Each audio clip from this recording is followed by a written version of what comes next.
Welcome to Audiobooks. Immerse yourself in the world of stories, ideas, and knowledge, all through the power of audio. Book title: Sherlock Holmes.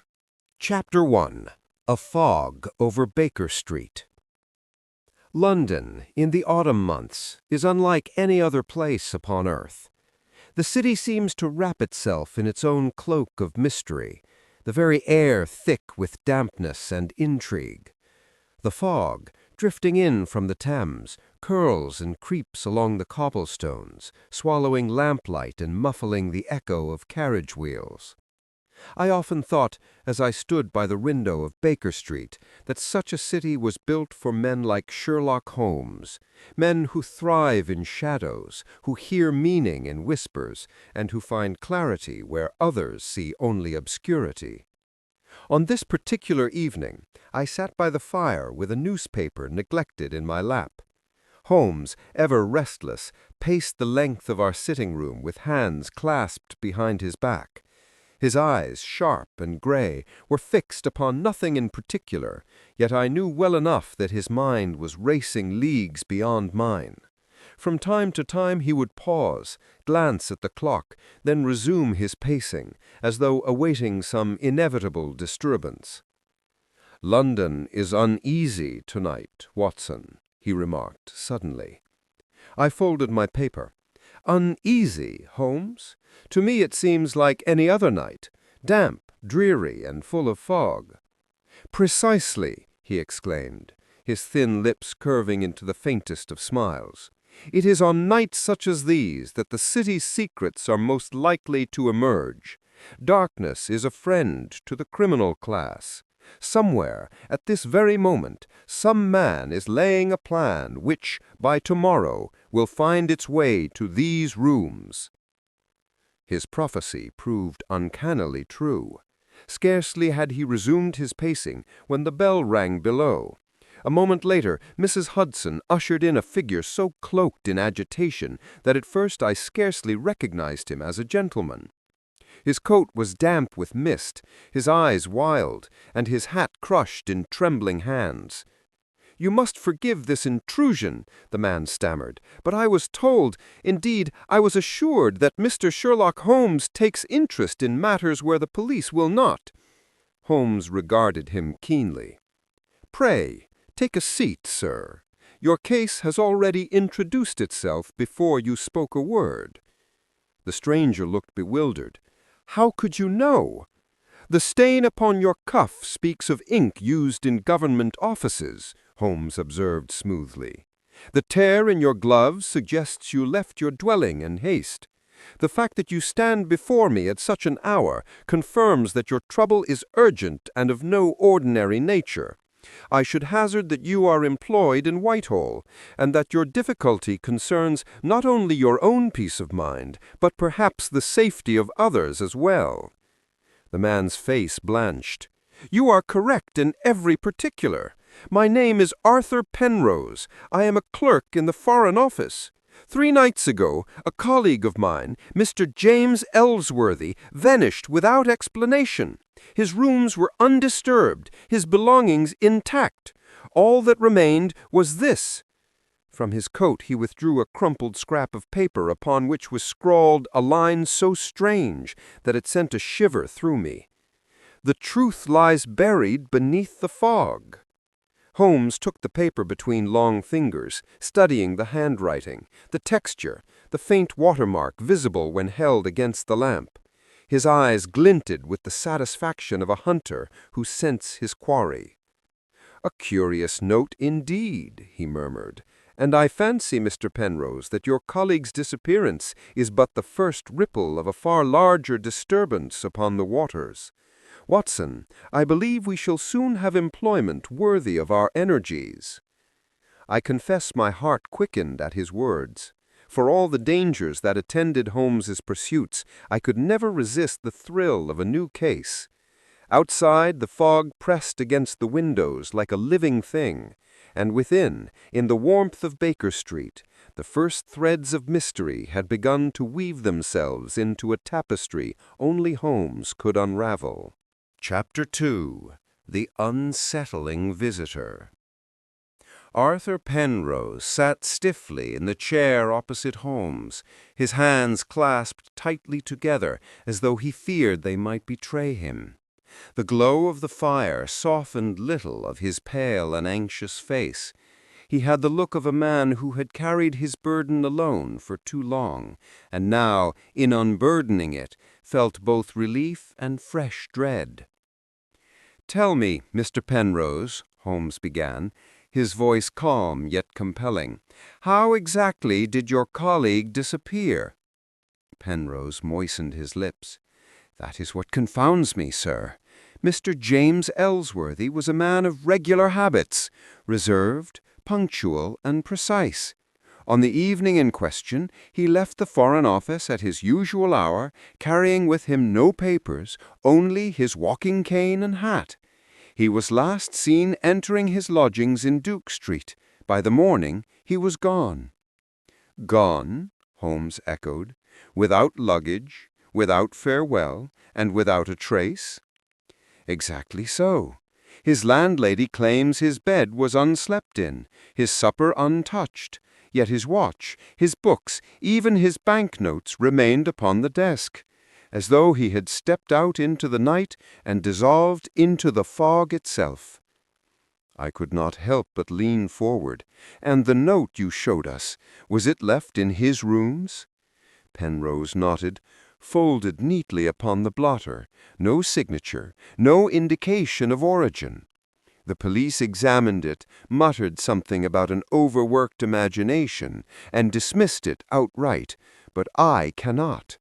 Ellsworthy was no fool, no dreamer prone to vanishing acts. Something sinister has occurred, Mr. Holmes, and I am certain that unless it is swiftly uncovered, others may yet suffer the same fate." Holmes tapped the paper thoughtfully upon his knee. "Your instincts do you credit, Mr. Penrose. Now let us consider. Ellsworthy was a clerk, you say. What exactly were his duties within the Foreign Office?"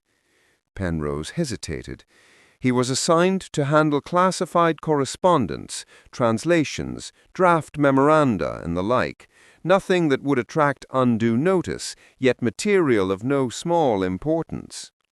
Holmes' eyes gleamed. "Precisely the sort of position in which a man might stumble across information he was never intended to see. Tell me, Watson, do you observe the faint indentation upon this note?" I bent forward. Indeed, under the lamplight one could discern impressions upon the paper, as though something had been hastily written upon a sheet above it. "Excellent," Holmes said softly. "Ellsworthy either copied or intercepted something of significance. This note, with its cryptic phrase, was left as both warning and declaration. But by whom?" Penrose swallowed hard. "Then you believe he has been taken?" Holmes stood, his lean figure outlined against the firelight. "Taken, yes, though whether by friend or foe remains to be seen. You, Mr. Penrose, must not breathe a word of this to your superiors. Until I have trodden the ground myself, the fewer who know of our inquiry, the better. Do I make myself plain?" The clerk nodded vigorously, his relief mingled with fear. Holmes paced the room deep in thought. Then he turned suddenly to me. "Watson, fetch your coat. Tonight we pay a visit to Duke Street." I started. "At this hour?" "At this hour precisely. The fog is thick, the streets hushed, ideal conditions for a man to vanish, or for two men to discover how." Penrose rose uncertainly. "Shall I accompany you?" Holmes fixed him with a penetrating gaze. "No, sir. You will remain here until dawn. Mrs. Hudson will see to your comfort.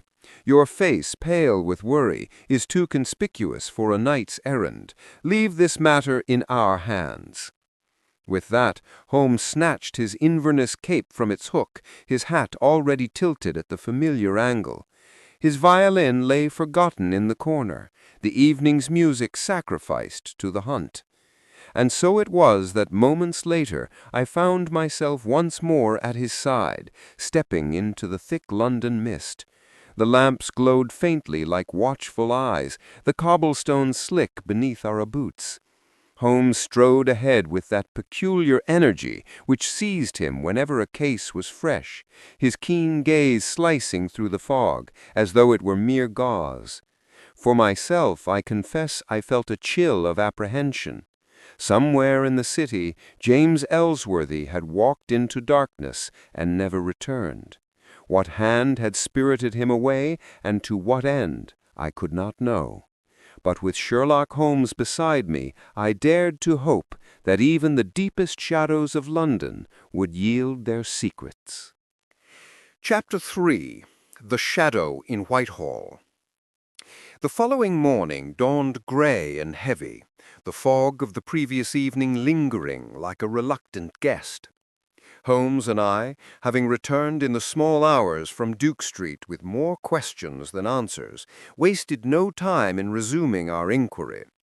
By 9 o'clock we were bound for Whitehall, summoned by Holmes' instinct as much as by Mr. Penrose's anxious cooperation. Holmes was unusually taciturn on the cab ride. He sat with his long fingers steepled beneath his chin, his sharp profile cutting a figure of austere concentration. From time to time his lips moved as though framing silent calculations. I knew better than to interrupt such meditations. When Holmes's mind was engaged, it was best to let the current run its course until it arrived at some unexpected yet dazzling conclusion.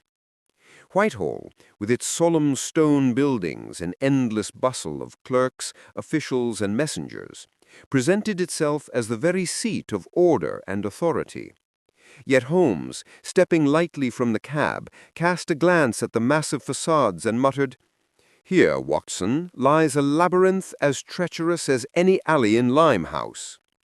Mr. Penrose awaited us at the entrance to the Foreign Office, his expression both relieved and anxious.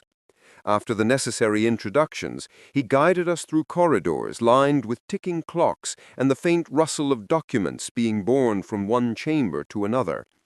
It seemed, to my untrained eye, a place of stifling routine. To Holmes, however, every gesture, every hurried step, every guarded glance appeared to hold meaning. "Tell me," Holmes asked quietly as we walked, "had Ellsworthy any adversaries here? Any who might wish him ill?" Penrose shook his head. "He was a quiet man, diligent. Few even noticed him beyond the work he produced. Yet," he hesitated, "there was one incident, a week before his disappearance. A memorandum he handled went missing for several hours. He insisted it had been misfiled, but his superior, Sir Reginald Mordaunt, rebuked him sharply. It was most unlike him." Holmes's eyes flickered with interest. "And what was the nature of this memorandum?" "I could not say precisely, Mr. Holmes, save that it concerned naval deployments in the Mediterranean." "A subject," Holmes murmured, "that might well draw the gaze of certain unfriendly eyes." We were shown into a small, sparsely furnished office that had been Ellsworthy's. The room bore no sign of struggle. Indeed, it might have been any clerk's chamber, with shelves of ledgers and a neat desk. Yet Holmes examined every inch as though it were a crime scene. He crouched by the hearth, sifting through cold ashes with a penknife. He ran his hand along the underside of the desk, tapping lightly. At last, he paused before a bookcase, withdrawing one volume after another with swift, deft movements. From between two heavy ledgers, he drew forth a small slip of paper, browned at the edges. "Watson," he said, handing it to me, "observe." It was a fragment torn from a larger sheet, upon which was scrawled a series of symbols, triangles, circles, and lines in peculiar sequence. "A cipher," I said. "Precisely, and one not of Ellsworthy's invention, I'll wager. This was slipped into his keeping, perhaps without his knowledge, or perhaps as a token of some secret correspondence. At that moment the door opened, and a tall, austere gentleman entered, Sir Reginald himself, if I judged by the authority with which he carried himself. His eyes narrowed at the sight of Holmes rifling through the office. "Mr. Penrose," he said sharply, "what is the meaning of this intrusion? Who are these gentlemen?" Holmes rose, bowing with effortless courtesy. "Merely two men endeavoring to prevent the disappearance of one clerk from becoming the scandal of a department, Sir Reginald. But if you would prefer we withdraw, we shall do so, and leave the truth buried under your papers." For an instant I thought the official would erupt in fury. Instead, his lips pressed thin, and he gestured curtly. "Very well, but I warn you, sir, the affairs of this office are not for prying eyes. Should you stumble where you are not invited, you may find the consequences more severe than you imagine." With that he departed, the door shutting with a decisive click. Holmes smiled faintly. "Watson, when a man in authority warns you away, it is the surest signal that you are upon the very path he would keep hidden. Come, we must examine this cipher further. The shadow which lies over Whitehall grows darker by the hour." And so, armed with a fragment of symbols and the knowledge of official resistance, we departed into the fog once more, certain only that the fate of James Elworthy was bound up with secrets that reached far beyond one missing clerk. Chapter 4. A Curious Clue at the Docks. The slip of paper with its strange cipher burned in my pocket as we made our way from Whitehall that afternoon. Holmes, silent and abstracted, walked with that quick, purposeful stride of his, the kind that seemed to cut through London's chaos as though the city itself bent to his path. I longed to press him for his thoughts, yet I had learned through long experience that it was better to let his mind unfold at its own pace. At last, as we rattled eastward in a cab, he spoke. "Watson, you observed the symbols upon that fragment." "I did, though I confess they mean little to me." "Nor to most men," Holmes replied, his eyes gleaming. "But to one who has followed the undercurrents of this city, they speak loudly.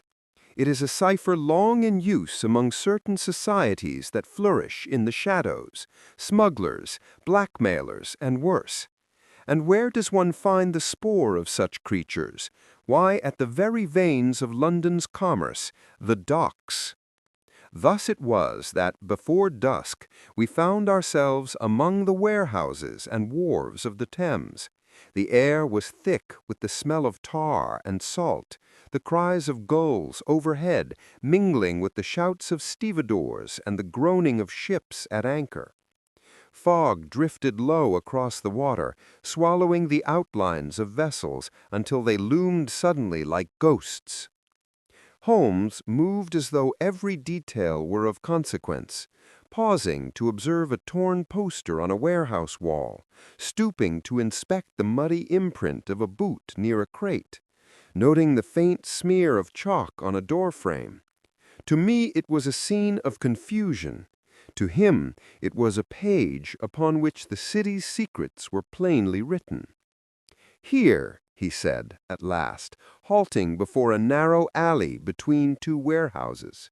The bricks bore curious chalk marks, triangles and circles, faintly drawn, echoing the very symbols upon our fragment. "Do you see, Watson? A message left for those who know how to read it. The docks are a library, if one has the key." We followed the marks to a heavy oak door set deep in the shadows. Holmes pressed his ear against it, then motioned for silence. From within came the low murmur of voices. "Come, Watson, let us see what game is played behind this curtain." We slipped into the warehouse through a side door left carelessly ajar. Inside, the gloom was pierced only by the glow of lanterns. Crates were stacked high, their markings obscured, and in the center of the space, three men stood over a table. Spread before them was a ledger, its pages filled with the same ciphered symbols. Holmes drew me back into the shadows, his eyes fixed on the scene. "Observe," he murmured. "That ledger will tell us more than a dozen officials in Whitehall. And note the manner of the men, sailors by their boots, but hired hands by their caution." As we watched, one of the men closed the ledger and tucked it beneath his coat. At that moment, Holmes' hand closed upon my arm. "Now, Watson, follow." We slipped out as silently as we had entered, keeping to the fog as the trio emerged and made their way toward the river. Holmes shadowed them with uncanny precision, every movement of theirs answered by his, until I marveled at his ability to vanish into the mist. Suddenly, one of the men glanced over his shoulder. His eyes narrowed, and with a muttered word, he broke into a run. The others followed, their boots striking sparks against the cobblestones. Holmes darted after them, his cape streaming behind like the wing of some dark bird. I, less nimble, struggled to keep pace. Through twisting alleys and over slippery wharves the chase went, until at last the men leapt aboard a waiting skiff and pushed off into the river. The fog swallowed them whole, leaving us panting on the bank. Holmes stood motionless, his gaze fixed on the dark water. "They are gone for now, Watson, but they have left us something of greater value." He held up a small object, snatched from the ground in the chaos of pursuit. It was a lady's glove, of fine scarlet leather. Holmes smiled grimly. "The plot thickens. A woman, then, is inextricably bound to this affair, and where a woman is concerned, we may expect a tale of motives far deeper than smuggling alone." As he spoke, the fog rolled back across the river, cloaking all in silence. The docks, restless and grim, seemed to whisper that our hunt had only just begun. Chapter 5. The Woman with the Scarlet Glove. The scarlet glove lay upon Holmes's palm like some exotic flower torn from its stem. Against the dull fog and soot-stained timbers of the docks, its color was almost shocking, vivid as fresh blood. I could not help but regard it with a sense of foreboding, though Holmes's expression betrayed only the keen delight of a man who has found a crucial piece to his puzzle. "Watson," he said, holding the glove to the lantern's glow, "you see nothing remarkable?" "Only that it belongs to a lady, and one of some refinement, for the leather is of quality, the stitching delicate." "Excellent. And yet not excellent enough. Observe more closely. Note the faint mark upon the wrist, powder from cosmetics applied hurriedly. The glove is scented faintly with violet water, but beneath it lingers a trace of tobacco smoke. Few ladies indulge in such a habit, and fewer still would allow the odor to cling to their apparel. Our lady, then, is not as conventional as her glove would suggest." He slipped the glove into his pocket with a satisfied air. "Come, Watson, a clue such as this is not to be pondered at the docks. It belongs to Baker Street, where it may reveal more under the glass." Back at our rooms, under the warm light of our lamps, Holmes examined the glove with a magnifying lens, noting each stitch, each tiny imperfection. At last he straightened, his eyes alight. "This glove," he declared, "was manufactured in Paris. The cut is unmistakable. Its owner has connections abroad, which may prove significant given the whispers of foreign intrigue about this case. Now, who is she?" His question was answered the very next morning. We had scarcely finished our breakfast when Mrs. Hudson announced a visitor. Into the room swept a lady of striking appearance, her figure erect, her gown of dark silk trimmed with just enough ornament to betray taste without ostentation. Yet it was her eyes, large, dark, and restless, that held my attention. "Mr. Sherlock Holmes," she said, her voice smooth but edged with tension. "I am Miss Isabel Lemaire. I believe you have come into possession of something that belongs to me." Holmes inclined his head with grave courtesy. "Pray be seated, Miss Lemaire. You refer, I presume, to this." He produced the scarlet glove and placed it lightly upon the table. Her gaze flickered toward it, then back to him. "Indeed, I dropped it by accident. It has no bearing on your investigations." Holmes smiled faintly. "On the contrary, madam, I believe it has everything to do with them. You were present at the docks last evening, in the company of men whose business is not of the most respectable nature. Perhaps you will enlighten us." A shadow crossed her face. "You are mistaken, monsieur. I know nothing of these men. I was merely seeking a carriage." "Ah," said Holmes softly, "then it is most unfortunate that your glove should leap from your hand directly into the path of smugglers." For a long moment she met his gaze, her composure wavering. Then, with a sigh, she said, "You are relentless, monsieur. Very well. I did meet those men, but only to recover a debt owed to me. I have no part in their affairs." Holmes' eyes narrowed. "And Mr. James Ellsworthy, was he too among your debtors?" At the mention of the name, a flicker of alarm betrayed her. She rose abruptly. "I know nothing of Mr. Ellsworthy, nothing, I assure you. And now, gentlemen, I must take my leave." With a swift motion, she seized the glove, and before we could detain her, she swept from the room, her perfume lingering in her wake like an unanswered question. Holmes remained seated, fingers steepled, his gaze fixed on the door. "Watson," he said at last, "that lady is entangled far more deeply than she will admit. Her fear at the mention of Ellsworthy was genuine.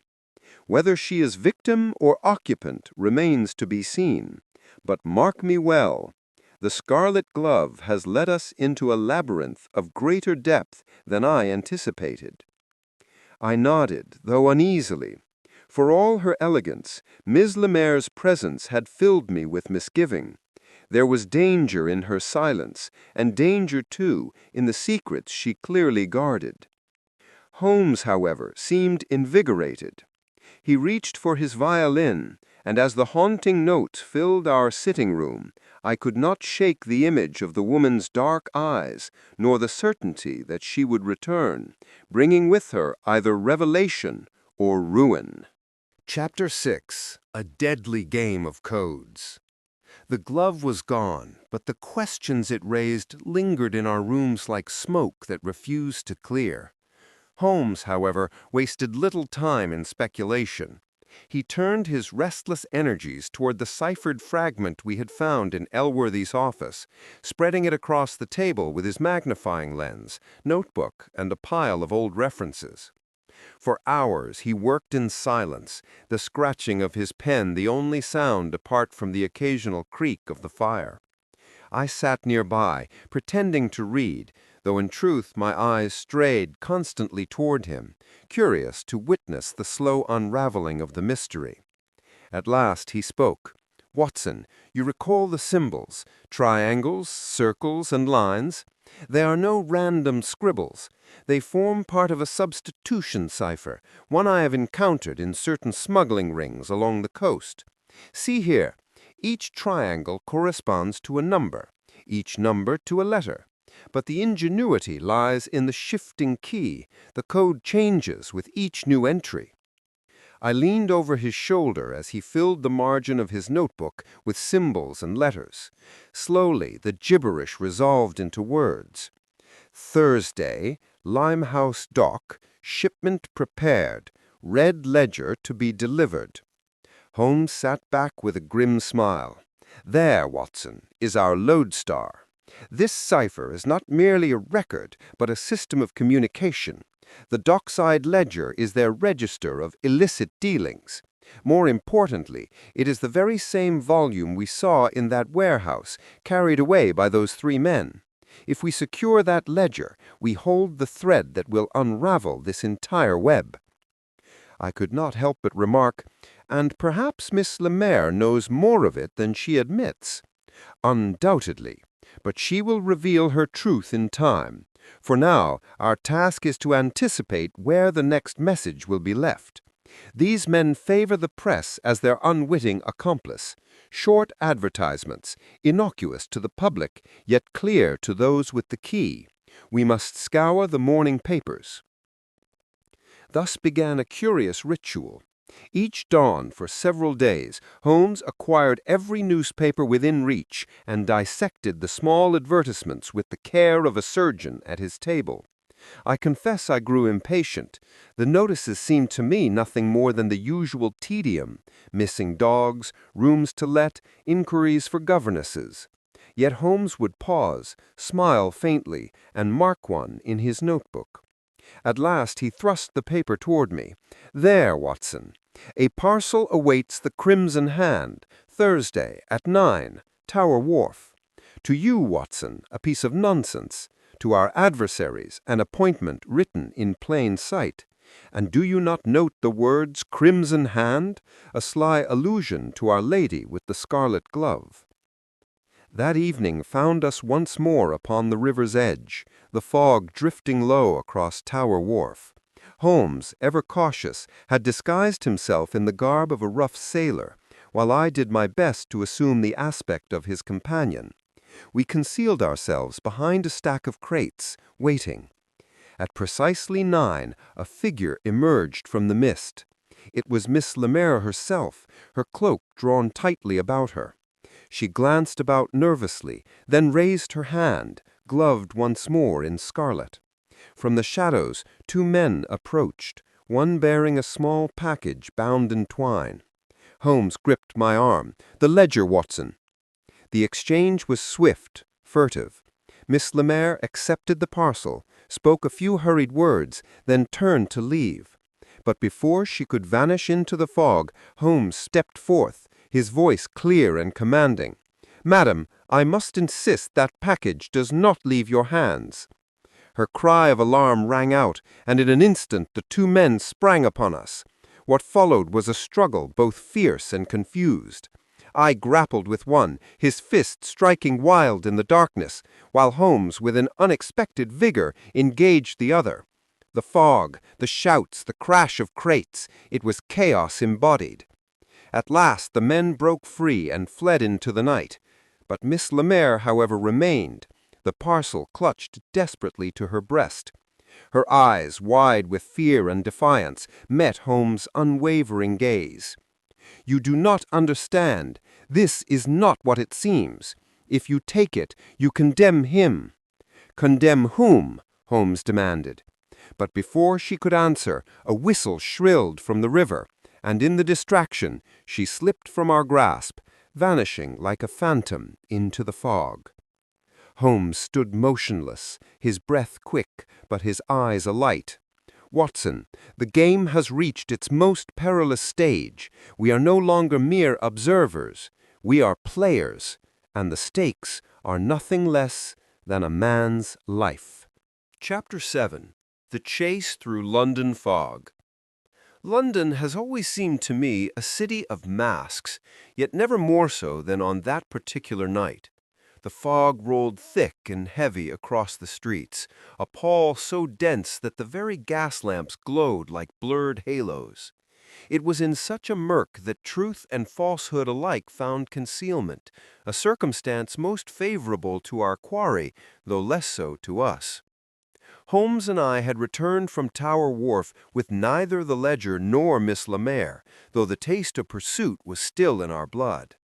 Holmes, restless, paced our rooms until midnight before seizing his hat and declaring, "Watson, the city will not sleep tonight, nor shall we.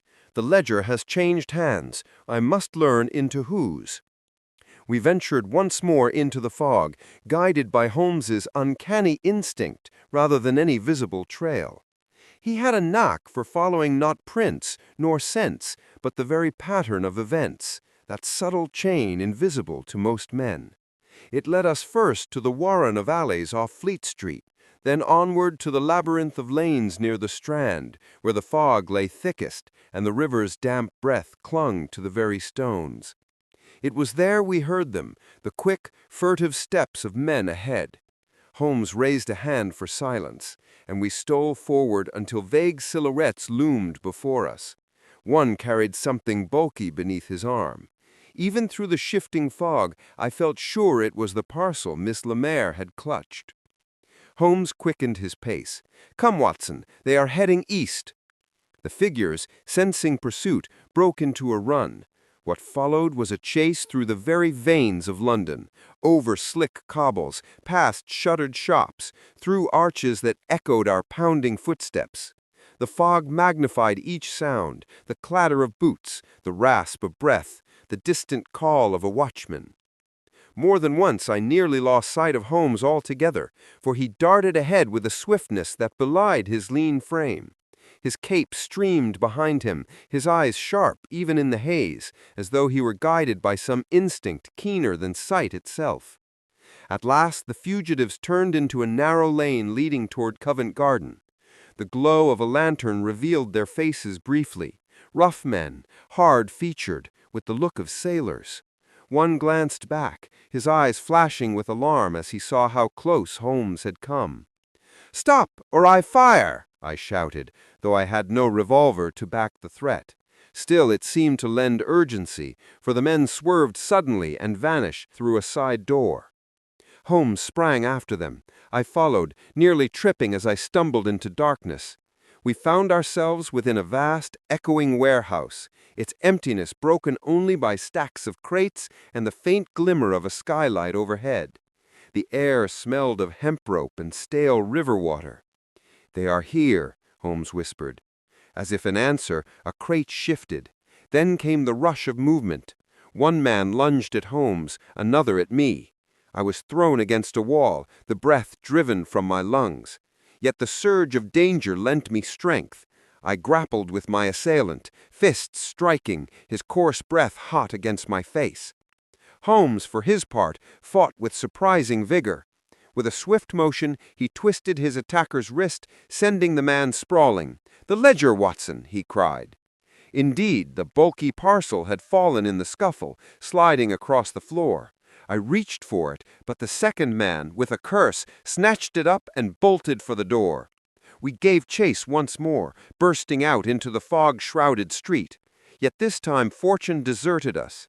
Even Holmes's keen eye could not pierce the shifting curtains of mist. The footsteps grew fainter, then vanished altogether, leaving us alone in the silent street. Holmes stood still, breathing hard, his features set in grim resolve. Clever devils, they know the fog as a sailor knows the tide. For the moment they have the advantage, but not forever. I touched his arm. "And Miss Lemaire? Where does she stand in all this?" Holmes's expression darkened. "Between two fires, I fear. She is no mere bystander, but neither is she the mastermind. Her fear is genuine, but of whom? That is the question." We turned back toward Baker Street, the city around us swallowed in fog and silence. The chase had ended, but the game was far from done, and I could not shake the feeling that somewhere, unseen in the mist, eyes watched our every step. Chapter 8. The Web Tightens. The morning after our fruitless chase dawned bleak and gray, the fog still lingering like a sullen guest. I confess to being disheartened. We had come within arm's reach of the ledger only to see it slip once more into darkness. Holmes, however, betrayed not the faintest discouragement. Indeed, as he paced the sitting room with his hands clasped behind his back, I noted in him that curious brightness of eye and quickness of step that spoke of an intellect engaged in battle. "My dear Watson," he remarked, pausing suddenly at the window, "we are no longer hunting in the dark. We know now the existence of a ledger, a register of their entire conspiracy, and we know too that it passes from hand to hand at appointed places, communicated by coded advertisements. It is but a matter of tightening the strands until our quarry has no room to move." "And Miss Lemaire?" I asked. Holmes's face grew thoughtful. "She is the central knot of this web, a pawn, perhaps, yet one entrusted with dangerous duties. Her loyalty is divided, and therein lies both peril and opportunity." With that, he resolved upon a plan that startled me by its audacity. He dispatched messages to Inspector Lestrade, requesting discreet constables at several strategic points along the riverfront. He sent another note, by hand, to Miss Lemaire herself, couched in courteous but firm terms, inviting her to Baker Street that very afternoon. "She must be given the chance to speak truth," he explained, "but she must also know that we already stand upon the threshold of it. Fear may close her lips, but the knowledge that we hold half the story may compel her to part with the rest." At 3 o'clock, punctual as ever, Miss Lemaire arrived. She was pale, her eyes shadowed with fatigue, though she carried herself with a dignity that no weariness could disguise. The scarlet glove was absent, replaced by plain black ones, but I could not help recalling the image of her crimson hand raised like a signal in the fog. "Mr. Holmes," she began, her voice low but steady, "I have received your note. I have come because I cannot bear this weight longer. Yet, I beg you, do not ask me to betray the man I—" She stopped abruptly, color rushing to her cheeks. Holmes inclined his head gently. "Madam, no betrayal is needed, merely the truth. A man's life, perhaps more than one, hangs in the balance." For a moment she hesitated, torn between resolve and dread. At last she drew from her cloak a folded scrap of paper. "Another message. It was left for me this morning, in the very manner you described, hidden in the columns of the Times. I have not yet dared to destroy it." Holmes accepted the paper with a grave bow. I leaned close as he unfolded it. The symbols were at once familiar: triangles, circles, strokes. He set to work at once, his pencil flying across the margin. Within moments, the cipher gave up its secret. "Tuesday night, wharf of Blackfriars, ledger to be delivered aboard the barge Mercury, crimson hand to confirm." Holmes's eyes gleamed. "So the final transfer is arranged. Once the ledger leaves London by river, it will be beyond our reach. This, Watson, is the moment we must strike." Miss Lemaire buried her face in her hands. "You do not understand. If I am seen to falter, he will be ruined. I beg you, do not condemn him." Holmes bent toward her, his voice calm, almost kind. "Then trust me, madam. Give me leave to act in your stead. No harm shall come to the one you protect, provided he is not himself the author of these crimes." She lifted her gaze, eyes brimming with unshed tears. "You promise?" Holmes's reply was firm. "On my honor." And so the stage was set. That very night, Holmes and I prepared ourselves for the trap he had laid. Lestrade's men would be waiting in shadow at Blackfriars. Miss Lemaire, under Holmes's instruction, would play her part with the scarlet glove. The ledger would appear, and with it, we hoped, the hidden architect of this elaborate scheme. As I loaded my revolver, I could not suppress a shiver. The fog had returned thicker than ever, and I knew well how treacherous those waters were by night. Yet Holmes, his features composed, seemed already to see the end before him. "The web is closing, Watson," he murmured, fastening his cloak. "Tonight we shall see the spider at its center, or we shall be caught in the strands ourselves." Chapter 9. The Trap at Blackfriars. The fog hung thick over the river that night, as though London itself wished to smother the secrets being exchanged upon its waters. Holmes and I made our way to Blackfriars with Lestrade and a discreet detachment of constables. The barge Mercury lay moored in shadow, her dark hull looming like a crouched beast awaiting command. Holmes surveyed the scene with the calm precision of a general upon the eve of battle. "Every man must hold his station until the signal is given," he instructed. "If we strike too soon, the quarry will scatter. Too late, and the ledger will vanish down river." Miss Lemaire was with us, her cloak drawn close about her, the scarlet glove concealed in her pocket. She was pale, yet a fire of resolve shone in her eyes. Holmes had entrusted her with a dangerous role, to signal at the moment the conspirators revealed themselves. I feared the strain might undo her, but Holmes reassured her in that grave, steady manner of his which seldom failed to inspire confidence. The hour struck. From the gloom figures emerged, 2, then 3, carrying a small chest between them. At their head strode a tall man wrapped in a heavy coat. Even in the dim light I noted an air of authority about him, the sort born not of brute force, but of command. Holmes's hand tightened on my arm. "Observe, Watson, there is your spider." The men approached the barge. One produced the lantern, flashing it twice in the agreed signal. Miss Lemaire trembled, then drew forth her glove. With a brave motion, she raised the crimson hand high into the fog. The response was immediate. The tall man stepped forward, his voice low and sharp. "The crimson hand confirms. Bring the ledger aboard." Holmes whispered, "Now." From the shadows, Lestrade's men surged forth. Shouts rang out, the scrape of boots upon planks, the flash of lanterns cutting through the murk. Startled cries erupted as the constables fell upon the smugglers. The tall man, however, did not falter. With astonishing swiftness, he drew a revolver, seizing Miss Lemaire by the arm. "Back!" he roared. "One step nearer, and the lady pays the price."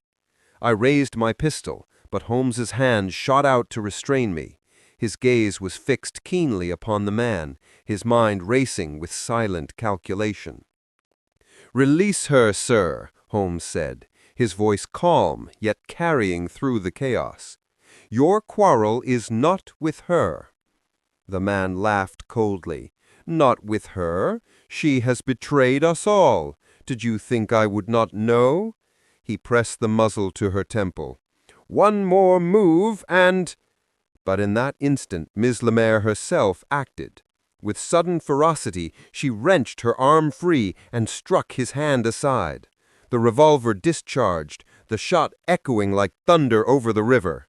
She stumbled clear, and Holmes was upon him in a flash. What followed was a struggle fierce and desperate. The man fought like a cornered wolf, but Holmes, though slighter in frame, possessed both skill and determination. With Lestrade's assistance, the villain was at last subdued, his weapon wrenched away, his wrists bound fast. The chest was opened, and within lay the ledger, the red-bound book whose cryptic entries had drawn us through fog and peril. Holmes lifted it with a look of grim triumph. Lestrade wiped his brow. "By heaven, Mr. Holmes, you've done it again! The whole network will fall with this." Holmes, however, paid him little heed. His eyes rested instead upon Miss Lemaire, who stood trembling, yet unbroken. "You were brave, madam," he said softly. "Braver, perhaps, than you know." She met his gaze, her voice breaking. "I only wished to save him." Holmes inclined his head. "And you have. For the man you sought to protect is guilty of weakness, not wickedness. This," he gestured toward the captured leader, "is the true architect. The ledger shall prove it." As the constables led the prisoners away, and the fog swallowed their footsteps, I could not shake the sense that we had witnessed but a portion of the tale. Holmes, ever unreadable, merely slipped the ledger beneath his arm. The game nears its end, Watson. Yet before we close the book, a final truth must be revealed. Chapter 10. The Final Revelation. The morning after the capture at Blackfriars dawned crisp and clear, the fog finally lifting, as if London itself had drawn a long sigh of relief. Holmes and I returned to Baker Street with the ledger secured, the constables dispatched to process the arrests, and Miss Lemaire, exhausted but composed, trailing close behind. Holmes seated himself at the table, spreading the red-bound ledger before him. I noticed the faint tremor in Miss Lemaire's hands as she removed her cloak, revealing the plain black gloves she had substituted for the scarlet ones of the night before. The air in our sitting room was taut with expectation, and I could not help but feel that the final pieces of the puzzle were about to fall into place. Holmes began to examine the ledger with meticulous care. "Observe, Watson," he said. "Every entry, every symbol, every coded phrase. At first glance, it is the work of secrecy alone. Yet within these pages lies a pattern of power, greed, and manipulation, a hidden order governing all the movements we have tracked." He tapped a line with a long forefinger. "Here, each transfer of goods, each coded message, corresponds not merely to smuggling, but to the exploitation of governmental blind spots. The very documents Ellsworthy handled were copied, encrypted, and funneled to foreign agents through these intermediaries." Miss Lemaire drew a sharp breath. "You mean James Ellsworthy was innocent?" Holmes inclined his head. "Entirely. The poor clerk stumbled upon knowledge far beyond his rank. His disappearance was not voluntary. He was coerced, though never harmed physically, to reveal the secrets he had inadvertently glimpsed." She lowered her gaze, relief and guilt mingling. "I feared he had been destroyed because of me." Holmes's gaze softened. "And yet, madame, it was your courage that ensured he remained unscathed. By signaling the Crimson Glove, you led the conspirators into our hands without endangering the man you sought to protect." I watched as Holmes traced a finger through the ledger, revealing the interconnected network of messages and payments. "The true mastermind," he continued, "is this man we captured at Blackfriars, a foreign agent exploiting the city's fog and the innocence of its clerks. Miss Lemaire, unwittingly drawn into their scheme, became the key by which we ensnared him." She looked up at him, eyes glistening. "And the ledger? It proves everything?" Holmes nodded. "Every entry is a thread. Follow them carefully, and one sees the full tapestry: smuggling, espionage, and the manipulation of men like Ellsworthy. With these records, Lestrade can dismantle the entire network." I could not help but admire Holmes' skill.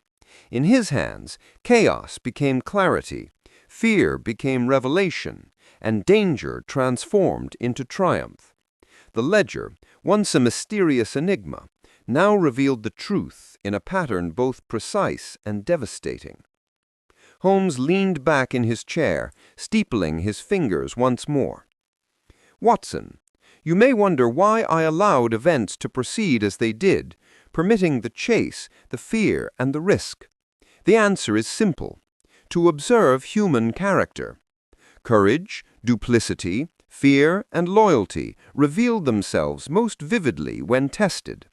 Miss Lemaire's actions, though perilous, confirmed her honesty and bravery, just as the conspirators' missteps confirmed their guilt." She smiled faintly, a mixture of exhaustion and relief. "I can scarcely believe it is over." Holmes's expression softened in a rare serenity. "Nothing is truly over, madame, in a city such as this. But for now, justice has been served, and a man's life, that of James Ellsworthy, has been preserved." I too felt the weight of resolution settle around us. The ledger, the fog, the chase, the crimson glove, all were pieces of a story that had tested reason, courage, and cunning. And through it all, Sherlock Holmes had demonstrated once again that no matter how intricate the web of deception, no shadow of crime could withstand the light of his observation. As the sun broke through the remnants of fog, glinting upon the Thames, I reflected upon the journey we had taken. From the quiet streets of Baker Street to the perilous wharves and the dark heart of a conspiracy. London seemed almost serene now, yet I knew, as always, that somewhere beyond the horizon shadows awaited. Holmes, however, was already lost in thought, his mind no doubt tracking the next mystery. I watched him, knowing that for all the dangers and uncertainties of the world, there could be no companion better than the man who saw what others could not, the man whose intellect, insight, and resolve would forever illuminate the darkest corners of London.